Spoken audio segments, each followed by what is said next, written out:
Audible to you? Yes sir. हाँ, number 4 से again start करते हैं। नंबर 4 इतना जी, a loan of 1200 pound received in cash from B Berry। B Berry ने हमें 1200 पाउंड का लोन दिया, तो हमारे पास इंक्रीज क्या हुआ? कैश इंक्रीज हुआ। जब एसेट इंक्रीज हो तो डेबिट, और जब हमने उनसे लोन लिया तो लायबिलिटी इंक्रीज हुई, और जब लायबिलिटी इंक्रीज होती है तो credit. Credit. Repaid part of B Berry loan 500 pound by cheque. आपने बी बेरी से लोन कितना लिया था? 1200। ट्रांजेक्शन में 1200, लेकिन आप उनको रीपेड अभी वापसी कितने दे रहे हैं? 500। आप उनको 500 लोन रिटर्न कर रहे हैं एंड बाय चेक रिटर्न कर रहे हैं, तो आपके पास बताइए डिक्रीज क्या होगा? सर लाइबिलिटी डिक्रीज हो गई। लायबिलिटी डिक्रीज होगी। लायबिलिटी डिक्रीज होती है तो क्या होती है? जब भी लायबिलिटी डिक्रीज होगी डेब जरूर क्या होगा? डेबिट। डेबिट। डेबिट आपके होगा। पास account payable B Berry debit हो जाएगा। कुछ और भी आपके पास डिक्रीज हुआ है, आपने इनको 500 पाउंड बाई चेक दिए हैं, तो बैंक में जो पैसे रखे हुए हैं वो इंक्रीज हुए हैं कि डिक्रीज हुए हैं? सर डिक्रीज हो गए। और जब बैंक आपके पास कौन सा एसेट है? Current asset. Current asset. और जब बैंक डिक्रीज होगा तो क्या होगा? क्रेडिट होगा। क्रेडिट। क्रेडिट होगा। आपके पास बैंक क्रेडिट हो जाएगा। देन आपके पास है bought a printer on credit from F Jones 1700 pound. क्या डेबिट होगा? क्या चीज इंक्रीज होगी? What is printer? प्रिंटर कौन सा एसेट है? करंट डेबिट होगा सर। प्रिंटर कौन सा एसेट है? Sir fix asset. Fix asset है, तो इंक्रीज क्या होगा? डेबिट क्या होगा? सर प्रिंटर डेबिट होगा। प्रिंटर डेबिट होगा एंड क्रेडिट क्या होगा? Account payable. Account payable F Jones.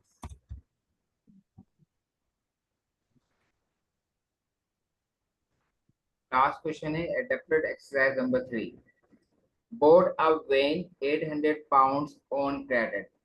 Debit क्या होगा? वैन सर, वैन डेबिट होगा।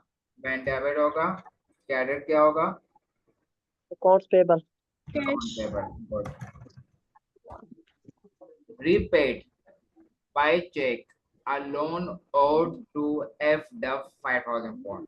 आपने एफ डफ से लोन लिया होगा, अब आप उनको वो लोन रिटर्न कर रहे हैं। जब आप उनको उधार वापसी करेंगे तो आपके पास लोन इंक्रीज होगा कि डिक्रीज होगा? सर डिक्रीज होगा। डिक्रीज होगा सर। जब लोन डिक्रीज हो, लोन इज लायबिलिटी, जब लायबिलिटी डिक्रीज हो तो क्या होती है? डेबिट। डेबिट होगा। डेबिट। तो डेबिट क्या होगा? Account payable. Account payable F Duff. And credit क्या होगा? कैश। नहीं। कैश। नहीं, sir bank bank bank. By cheque लिखा हुआ है ना, तो yes sir. Bank. Bank. Bank. यहाँ पे मैं थोड़ी आपको सिर्फ रिपीट करवा दूं, तो ये कुछ चीजें जो मैं अगेन एंड अगेन रिपीट करनी है, हमारा माइंड अभी इन चीजों के लिए रेडी नहीं है ना। whenever check is received, जब चेक हमें मिलेगा, it is considered as cash unless it is deposited into bank. However, whenever check is issued, it is considered as bank. हम अगर चेक करेंगे, हम अगर किसी को चेक देंगे तो वो ऑलवेज बैंक कंसिडर होगा, लेकिन हमें अगर चेक मिलेगा तो जब तक वो बैंक में डिपॉजिट ना हो वो कैश कंसिडर होगा। तो इस ट्रांजैक्शन में हम चेक दे रहे हैं, हम चेक इशू कर रहे हैं, तो जब हम चेक इशू करेंगे तो it will be consider as bank. ठीक है। क्वेश्चन था रीपेड बाय चेक, हमने चेक इशू किया, हमने लोन वापसी देना है, हम चेक दे रहे हैं, तो वो बैंक कंसिडर होगा। ये पॉइंट समझ में आया? Yes sir. नेक्स्ट है the owner puts further £5,000 cash into business. ये जो बताएगा तो मीन सर आपको कॉन्सेप्ट क्लियर है, ये आप लोग बताइए। डायरेक्ट डेबिट सर क्रेडिट क्या सर कैश डेबिट होगा। और क्रेडिट क्या होगा? Sir capital. और कोई बताए?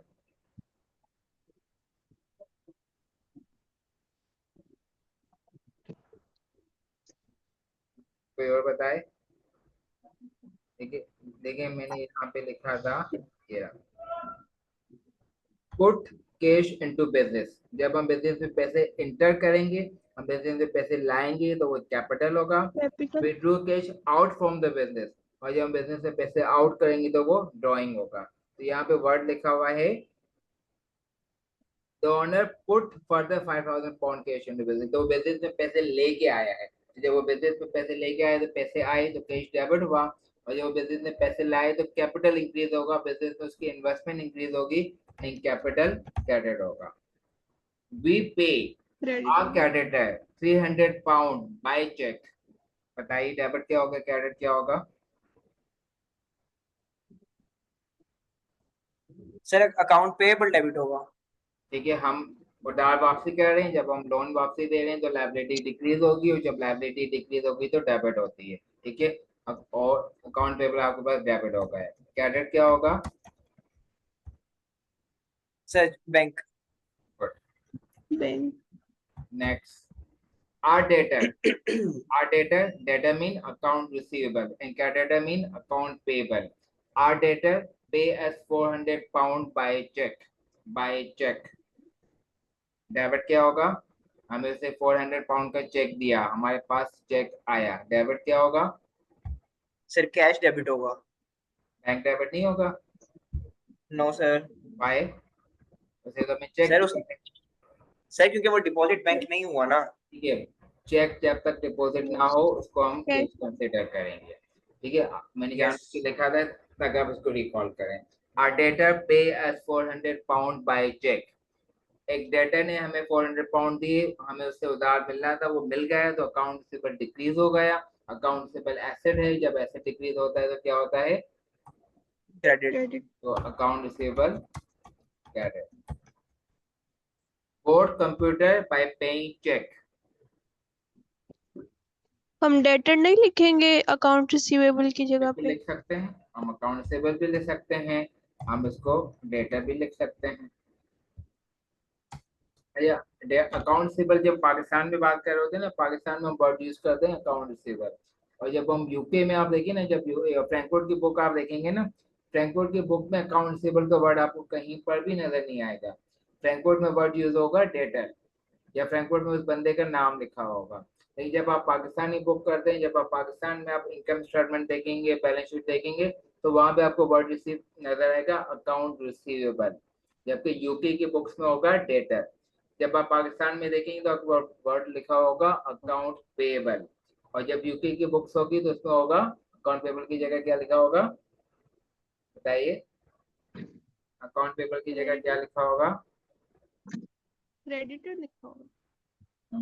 मैंने क्रेडिटर लिखा होगा। कैलेंडर लिखा हुआ। ठीक है, तो हम पाकिस्तानी फंसे हुए हैं।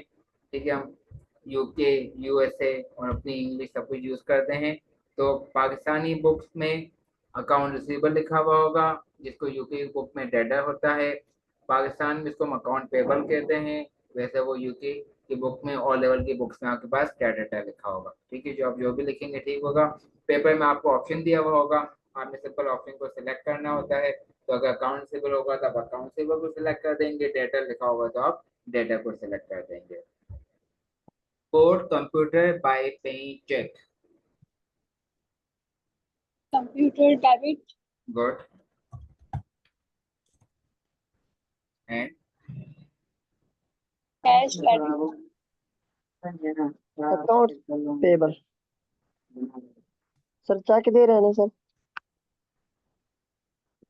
कोई तीसरा भी बता दे, एक कैश है, अकाउंट पेबल है, और फिर इसको हम डिसाइड करेंगे और थोड़ा सा कॉन्सेप्ट क्लियर करेंगे कि ये चीज क्यों है। क्या सर होगा? बैंक बैंक क्रेडिट होगा। ठीक है, अब देखिए अकाउंट पेबल इस वजह से नहीं होगा, यहाँ पे उधार नहीं लिखा हुआ, ऑन क्रेडिट नहीं लिखा हुआ, अकाउंट पेबल नहीं होगा। आप यहाँ पे लिखा हुआ है चेक, ठीक है, तो चेक लिखा हुआ है। तो अब चेक में हमारे पास दो कॉन्सेप्ट हैं, ठीक है। चेक में कॉन्सेप्ट हमारे पास ये है, बार बार रिपीट करने से आपका माइंड उस चीज को एक्सेप्ट करेगा, ठीक है। Whenever cheque is issued, हम अगर चेक इशू करते हैं तो उसको हम डायरेक्ट बैंक लिखेंगे। Whenever cheque is received, हमें अगर चेक मिलता है तो जब तक वो बैंक में डिपॉजिट ना हो उसे हम कैश लिखेंगे। तो इस वक्त हमने चेक को इशू किया है, whenever cheque is issued. कोड कंप्यूटर बाय पेइंग चेक, हमने चेक इशू किया है तो उसको हम क्या लिखेंगे, कैश लिखेंगे कि बैंक लिखेंगे? हमने चेक इशू सर की, बैंक लिखेंगे। बैंक लिखेंगे। यहाँ तक क्लियर है? जी समझ यस नहीं सर। आ रहा, बैंक कैश होगा पता नहीं क्यों। जी बेटा, जी समझ ही नहीं आ रहा कि हम तो बैंक मेंशन करेंगे या cash. I don't know why. देखिए इसको आप ऐसे नंबर जब हमें चेक मिलता है ना, मुझे चेक मिला, मुझे मेरे आप सपोज करें, करें मैं। आप सपोज करें कि मेरे अकाउंट में 5 लाख रुपए रखे हुए हैं, ठीक है। मुझे 1 लाख रुपए का चेक मिला और वो मैंने जाके अपनी कबर्ड में रख दिया, मैंने बैंक में उसको डिपॉजिट नहीं किया। मेरे पास अकाउंट में 5 लाख रुपए रखे हुए थे, मुझे 1 लाख रुपए का चेक मिला, मैं उसके बैंक में डिपॉजिट नहीं किया। तो मेरे पास बैंक में कितने पैसे रखे होंगे? अभी 5 लाख थे, 5 लाख ही रखे होंगे, क्योंकि बैंक मैनेजर को ये इन्फॉर्मेशन नहीं मिली है कि मुझे चेक मिला है, तो वो मेरा बैंक बैलेंस इंक्रीज नहीं होगा। तो जो जब तक मैं उस चेक को बैंक में जाके डिपॉजिट नहीं करूंगा, बैंक के पास इंफॉर्मेशन नहीं आएगी, मेरा बैंक अकाउंट इंक्रीज नहीं होगा। तो जब भी मुझे चेक मिलेगा, जब तक मैं उसको बैंक में डिपॉजिट नहीं करूंगा वो कैश कंसिडर होगा। आपको अकाउंटिंग का कॉन्सेप्ट है कि अगर आपको कोई चेक दे रहा है, जब तक आप उस चेक को बैंक में डिपॉजिट नहीं करेंगे वो कैश कंसीडर होगा। लेकिन अगर आप किसी को चेक देते हैं तो आप फौरी तौर पे अपने माइंड में ये कॉन्सेप्ट बना लेंगे कि वो बंदा फौरी तौर पे जाके अपनी पेमेंट बैंक से निकलवा लेगा, फौरी तौर पे आपका बैंक में से बैलेंस रिड्यूस हो जाएगा। तो जब आप चेक पे करेंगे, या आप अपने पास उर्दू में भी लिखते हैं कहीं पे, जब आप चेक पे करेंगे तो उसको आप बैंक लिखेंगे। लेकिन अगर आपको चेक मिलेगा तो जब तक वो बैंक में डिपॉजिट नहीं होगा वो कैश कंसीडर होगा, ठीक है। तो इस चीज को रिपीट कर दे जो मैंने कहा है, कोई भी इसको रिपीट कर दे, ये कॉन्सेप्ट आपको समझ में आया कि नहीं? बेटा प्लीज रिपीट कर दो कोई भी, मैं आ गया नहीं समझ। तो आप ही रिपीट, बल्कि आप ही रिपीट करें। पहले तो मुझे बताइए कि जब चेक मिलेगा तो उसका क्या करना है, और जब चेक देंगे तो उसका क्या करना है, बताइए।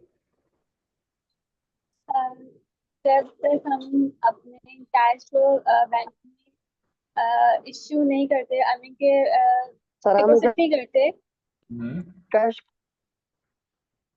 बोले बोले। है तो तो जब तक हम कैश को नहीं है सर। बैंक में डिपॉजिट नहीं करते वो हमारे पास कैश ही रहेगा। और गुड। जब हम अपने अमाउंट को बैंक से निकलवा लेंगे तो भी हमारे पास कैश होगा। और जब हम किसी को चेक इशू करेंगे तो उसको हम क्या लिखेंगे? हम किसी को हम अगर चेक चेक इशू करेंगे तो उसको हम क्या लिखेंगे, बैंक या कैश? बैंक बैंक लिखेंगे। बैंक और जब हमें बैंक मिलेगा तो उसको हम क्या लिखेंगे? कैश। जब तक वो डिपॉजिट नहीं होगा, ठीक है। कैश आज मेरे पास थोड़ा सा टाइम है, मैं बुक स्टार्ट कर लेता हूँ, जल्दी डिपॉजिट ना आ हो रहा जाए था, तब तक। लेकिन मैं बुक स्टार्ट कर लेता हूँ, ठीक है। आपको मैंने बुक की जो है ना व्हाट्सएप ग्रुप में भी शेयर कर दी है। आपको वैसे बुक परचेज करने की नीड नहीं है, इतनी ज़्यादा बुक्स आप ऐसे में कितने बुक्स परचेज करेंगे, बेहतर ये है कि आप उसकी ना सॉफ्ट कॉपी को यूज़ किया करें। फ्रैंकफर्ट अकाउंटिंग 10th एडिशन है। सर आप क्या सॉरी जी, जी बेटा बोलें, नहीं ना बोलें, पूछें जो भी पूछने पूछें, अपने आप को अनम्यूट रखें। अगर ज्यादा बैकग्राउंड में से डिस्टरबेंस है तो आप म्यूट कर दे, वरना उसको अनम्यूट ही रखें। अच्छा, आपको बताएगा आपके पेपर एक्सेल पे होगा, इस दफा आपको जो डिस्क्रिप्टिव करने होंगे वो एक्सेल पे करने होंगे। No sir. यस नहीं पता, यस एक्सेल पे करने होंगे ना आपके डिस्क्रिप्टिव। तो मेरी कोशिश होगी जब हम इसकी बैलेंस शीट बनाएंगे, इनकम स्टेटमेंट बनाएंगे, तो आपको मैं साथ साथ में एक्सेल पे करवाता रहूंगा। अगर आपके पास लैपटॉप या कंप्यूटर है तो आप एक्सेल पे करने की प्रैक्टिस करें, ताकि पेपर में आपको ना डिफिकल्टी ना हो। Okay sir.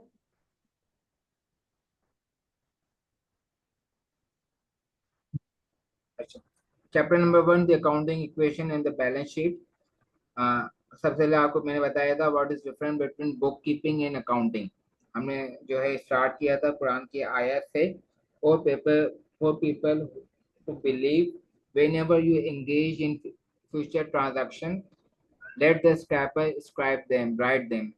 सूरह बकरा की लास्ट आयतें हैं, जब भी आप ऐसी ट्रांजैक्शन में इन्वॉल्व हो जिसमें फ्यूचर में आपको पेमेंट करनी हो, तो उन ट्रांजैक्शन को आपने लिख देना है, उनको आपने रिकॉर्ड करना है। तो यहाँ से आपकी बुक कीपिंग का स्टार्ट हुआ था। बुक कीपिंग में आप फाइनेंशियल ट्रांजैक्शन को रिकॉर्ड करते हो, और अकाउंटिंग में आप फाइनेंशियल ट्रांजैक्शन, ये नेक्स्ट स्टेप है, आप उनको एनालाइज करते हो, क्लासिफाई करते हो। बायोलॉजी में क्लासिफिकेशन होती है, आपके पास डिफरेंट क्लासेस होती हैं, मैमल्स होते हैं, एम्फीबियन होती हैं, फिशेस होते हैं, और क्या होता है, रेप्टाइल्स होते हैं।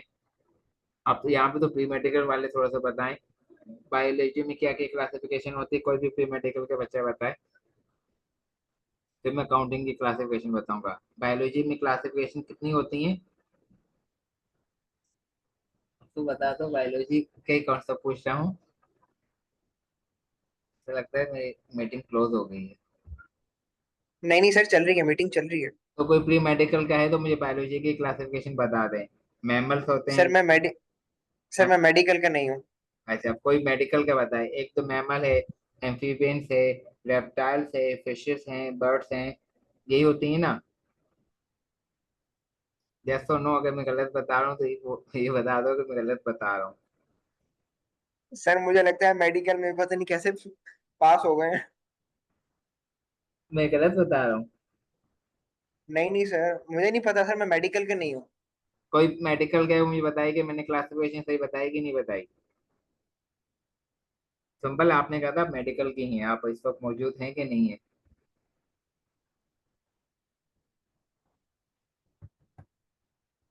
नहीं यार, सही बताएंगे गलत बताएंगे, नहीं तो आप लोग रिप्लाई नहीं करेंगे।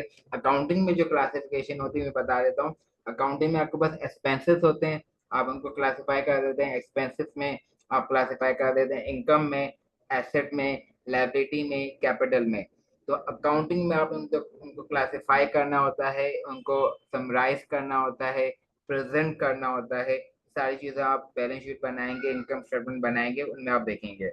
बुक में से रीडिंग कर लीजिएगा थोड़ी सी, ये रेटिंग वाली चीजें मैं आपको एक्सप्लेन नहीं करा। उसके बाद हमने जो है ना कि बुक कीपिंग देखा। बुक कीपिंग में हम ओनली फाइनेंशियल ट्रांजैक्शन को रिकॉर्ड करते हैं, अकाउंटिंग में इनको एनालाइज करते हैं, क्लासिफाई करते हैं, समराइज करते हैं। अकाउंटिंग इक्वेशन हमने इसमें देखी। अकाउंटिंग इक्वेशन क्या होती है, कोई बता दे what is accounting equation. Accounting equation, asset is equal to liability asset liabilities और capital. Good, asset equal plus liability capital. Plus capital. ठीक है, तो आपके पास जो कैपिटल इक्वल एसेट भी हो सकता है, मतलब आपका ऐसा बिजनेस हो जिसमें आपने लोन ही ना लिया हो, तो वो लायबिलिटी जीरो हो जाएगी, वरना फॉर्मूला होता है asset equal liability plus capital. ये आपकी प्रॉपर अकाउंटिंग इक्वेशन है। Asset equal liability plus capital. Asset आपके बिजनेस के रिसोर्सेज हैं, कैपिटल प्लस लायबिलिटी को वो कहाँ से आए। अगर आपने अपने पैसे से लाए तो वो आपकी कैपिटल होगा, अगर आपने लोन लोगे तो वो आपकी लायबिलिटी होगी। लायबिलिटीज। ठीक है, उसके बाद हमने ये बैलेंस शीट बनी हुई है। मैंने आपको अभी बैलेंस शीट बनाना स्टार्ट नहीं करवाई, मैं आपको इंशाल्लाह एक दो दिन में बैलेंस शीट बनाऊंगा, फिर हम बैलेंस शीट भी बनाएंगे। बैलेंस शीट हम एक्सेल पे बनाएंगे। आपको पता है कि आपके पास 10 नंबर का बैलेंस शीट बनाने की क्वेश्चन आता है जो डिस्क्रिप्टिव में होता है। 10 नंबर की इनकम स्टेटमेंट बनाने को आती है, और जनरल जनरल भी बात पर 10 नंबर का आ जाता है। मैं लकी था कि मेरे पास जनरल जनरल आया था, डेबिट क्रेडिट, इस वजह से जो है ना अच्छे नंबर आ गए। और अगर आपके पास एडजस्टिंग एंट्री आ जाए या क्लोजिंग एंट्री आ जाए तो वो थोड़ा सा आपको डिफिकल्ट हो जाता है। जो आज हम पढ़ी थी ये डबल एंट्री थी ना। जी बेटा, आज हमने काम किया था, डबल एंट्री थी ना वो। जी जी, डबल एंट्री थी, डेबिट एंड क्रेडिट। ठीक है, अभी देखें ये एक इन्होंने क्वेश्चन सॉल्व किया हुआ है। ठीक है, इस क्वेश्चन को भी आपने रीड करना है। इसमें किया हुआ है, ऑनर पे कैपिटल इनटू बैंक। आप जो ऑनर है उसने बिजनेस में पैसे इन्वेस्ट किए, तो इंक्रीज क्या होगा, जिसके इफेक्ट बता रहे हैं, इंक्रीज क्या होगा जब आपने बिजनेस में पैसे इन्वेस्ट किए into the bank. Capital. Capital. Capital. Capital भी इंक्रीज होगा और बैंक में पैसे आएंगे। ठीक है, दो दो चीजें इंक्रीज हो रही है, increase capital and increase bank. तो इस ट्रांजैक्शन में कोई इशू है, ये पूरा बॉक्स हमें सॉल्व करना है। पहला क्वेश्चन है, owner put capital into bank.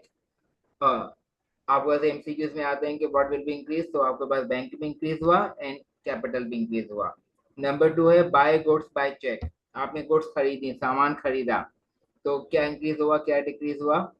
जब आपने सामान खरीदा तो सामान आया, स्टॉक गुड्स आया, डेबिट तो होंगे। हमने मर्चेंडाइज का नाम दिया था। ठीक है, स्टॉक मर्चेंडाइज होती है, तो स्टॉक इंक्रीज हुआ एंड बैंक जो है आपके पास डिक्रीज हुआ। वैसे ही सॉल्व किया हुआ है, क्रेडिट। तो मैं स्किप कर देता हूँ, आप रीड कीजिएगा। अगर इसमें प्रॉब्लम होगा ना, देन मैं आपको ये बताऊंगा। उसके बाद उन्होंने फिक्स एसेट की डेफिनेशन बताई। आप बताइए फिक्स एसेट क्या होते हैं। फिक्स एसेट वो नॉन एसेट करंट होते हैं एसेट जो, जो 1 ईयर से ज्यादा यूज कर गुड, सकते हैं। जैसे उन्होंने बताया कि बिल्डिंग आपका बिल्डिंग, फिक्स एसेट है, प्लांट्स, फर्नीचर्स। मशीनरी फिक्सचर है, गुड। और करंट एसेट की डेफिनेशन है, करंट एसेट क्या होते हैं, विद इन 1 ईयर हम यूज कर सकते हैं। कैश गुड और पेन्स, गुड, पेन वगैरह और Children स्टेशनरी वगैरह, और ये वंडरफुल समथिंग वंडरफुल लाइक ये वंडरफुल, एक्सेसरीज, मोबाइल एक्सेसरीज, और इसे वगैरह। गुड। ठीक है, करंट लायबिलिटी क्या होती है, लायबिलिटी आपका लोन होता है। ठीक है, तो इस चैप्टर में यस मैंने सर। बैलेंस शीट आपको नहीं करवाई। ठीक है, बाकी मैंने आपको तमाम चीजें करवाई हैं। अब कैलकुलेटर आपके हाथ में हो, तो इसकी हम एक्सरसाइज करना शुरू करते हैं, जितनी आज हो सकती है। 1.1 है, 1.2, 1.3, 1.4, काफी एक्सरसाइजेज हैं, तो जितनी अभी हो सकती हैं वो हो जाएंगी। जो ना हो सकेंगी तो उसको हम बाद में कंटिन्यू करेंगे। तो कैलकुलेटर अपने हाथ में रखें और उसको हम सॉल्व करने की कोशिश करते हैं। मेरे पास कैलकुलेटर में बस कैलकुलेटर ही नहीं, अपना मोबाइल फोन यूज करता हूँ। फर्स्ट क्वेश्चन में आपको बताना है, what should be the value of capital. और कल से, क्योंकि अब हमने बुक स्टार्ट कर दी है, तो कल से आपके पास कैलकुलेटर होना चाहिए। फर्स्ट क्वेश्चन है पार्ट ओके ए। सर। अब आप बताइए मुझे, what should be the value of capital और किस फॉर्मूले से। कैपिटल हमारे पास है 10,700। Good, wonderful. किस फॉर्मूले से, कैपिटल का फॉर्मूला हो जाएगा एसेट माइनस लायबिलिटी। ठीक है, question number 2। Liabilities question number 2 part B बताइए, what should be the value of capital. या आपके एमसीक्यूज में इसी तरह के क्वेश्चन आते हैं। Question number 2, what should be the value of capital. 23,000 21,000 बता दें 21,000 अपन की। 23,100, 223,100, good. Question number 3, what should be the value of liability.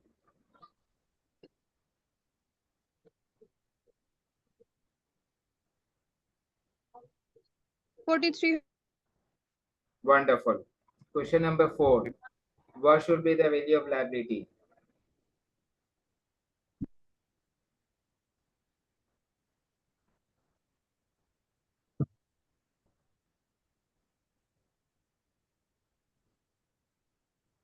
Thirty-one, 3,150. 53,150. Good. Question number E. What should be the value of asset?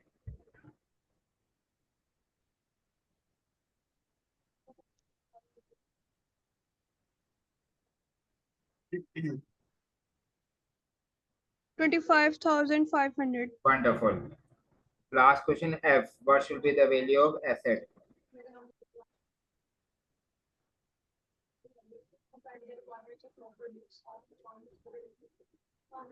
51,400.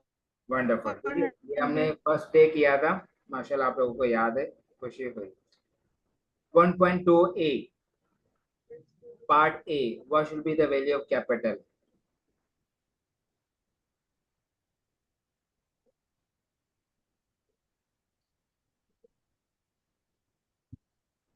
38,100. Wonderful.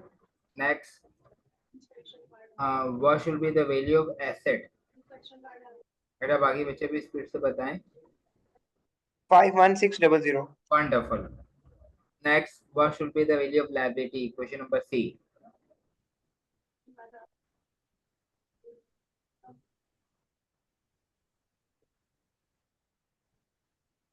7600. Wonderful. Question number D. What should be the value of capital?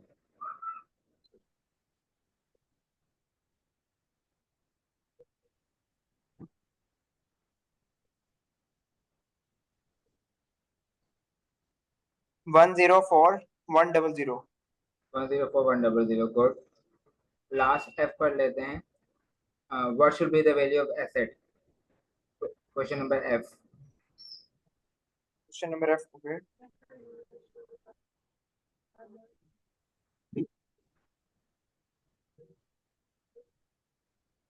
One five nine 159000.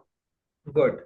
Now 1.3. Which of the following item in the list are liability and which of them are asset?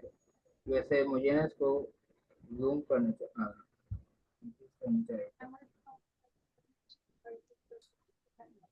मतलब मैं इसको ना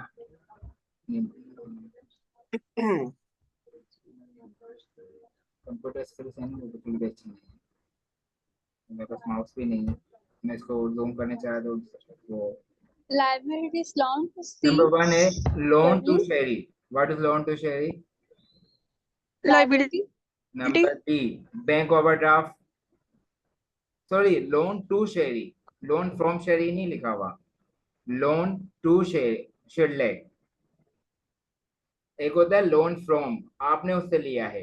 ये यहाँ पे लिखा हुआ है लोन टू, आपने उसको दिया है तो आपको पैसे मिलने हैं. Loan to Assets.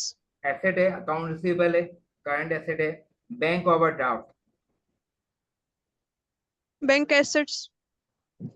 Bank overdraft Liability.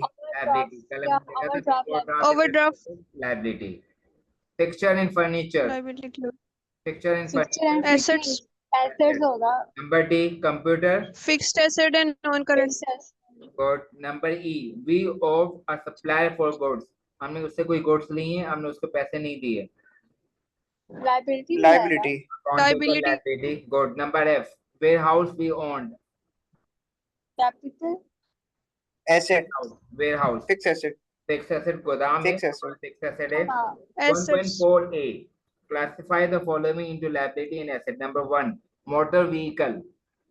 Assets. Fixed asset. Good. Assets. Number B. Good. Number B premises. Asset. Good. Number 3 ये होता क्या है creditor for premises? goods. Creditor for goods. Liability. Good. Number D stock of Liability. goods. Stock of goods. Asset. Assets. Good. Number E debtors. Assets. Good. Account receivable asset. Number F owing to bank. Owing to bank मतलब आपने bank को loan देना. Account receivable. Owing to bank आपने bank को Debtors loan देना. or yeah, Owing to bank. okay. Liability. Assets. Loan from bank. Liability. Good. Liability. Cash in hand. Current asset. Good. Loan from D Jones. Liability. Good. Assets. Loan from D Jones. Loan from. Loan to. Liability. Loan to and loan from. Loan from मतलब हमने loan दिया है और loan to मतलब हमने loan दिया है. अगर लोन टू होगा तो वो एसेट होगा. मतलब हमने लोन दिया है, वो हमें पैसे मिलने हैं. यहाँ पे लिखा हुआ है लोन फ्रॉम, मतलब हमने उनसे लोन लिया है. जब फ्रॉम होगा तो वो लायबिलिटी होगी और जब टू होगा तो वो एसेट होगा.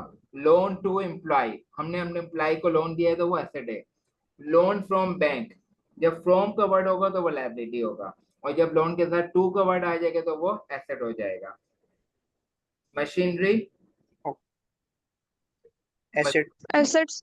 एसेट. गुड. अच्छा लास्ट है Premises क्या होता है? Sorry premises. Premises mean office की जगह. Yes. ऑफिस के लिए फ्लैट, ऑफिस के लिए शॉप. प्रेमिसेस का मतलब कोई भी जगह जहाँ हम अपना बिजनेस करते हैं. स्पेस.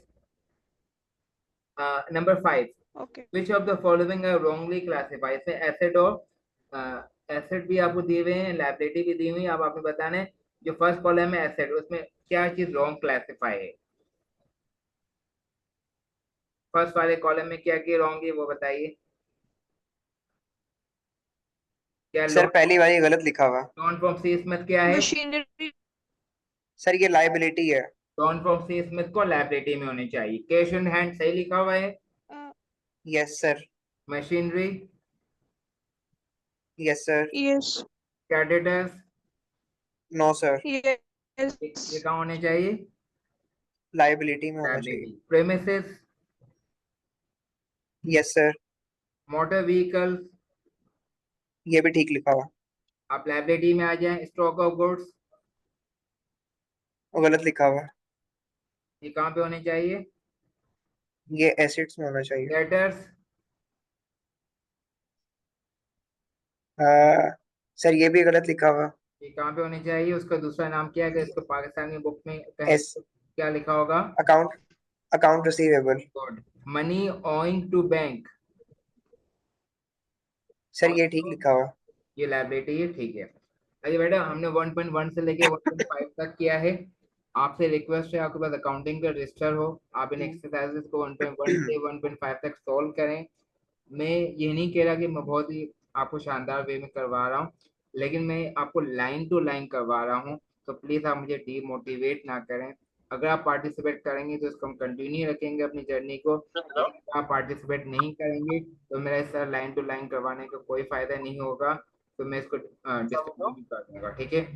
तो प्लीज ओके सर। आप जो है ना पार्टिसिपेट करें और 1.1 क्या बाकायदा अकाउंटिंग का रजिस्टर बनाएं। जो मैं आपको वर्कशीट दे रहा हूँ उसको भी आप जो है ना सॉल्व किया करें। और स्पेशली जो फ्रैंकफर्ट है इसके आप चैप्टर वाइज चैप्टर नंबर 1 की हेडिंग डालें। उसके जितने क्वेश्चन है आज हमने किए 1.1, 1.2, 1.3, 1.4 एंड 1.5, इसको आप अपनी कॉपी में सॉल्व करें। पेपर के दिनों में आप सिर्फ अपने रजिस्टर अपने नोट्स को देखेंगे, इंशाल्लाह ताला आपके पेपर 100% जो है ना फर्स्ट अटेम्प्ट में ही क्वालिफाई आप कर लेंगे।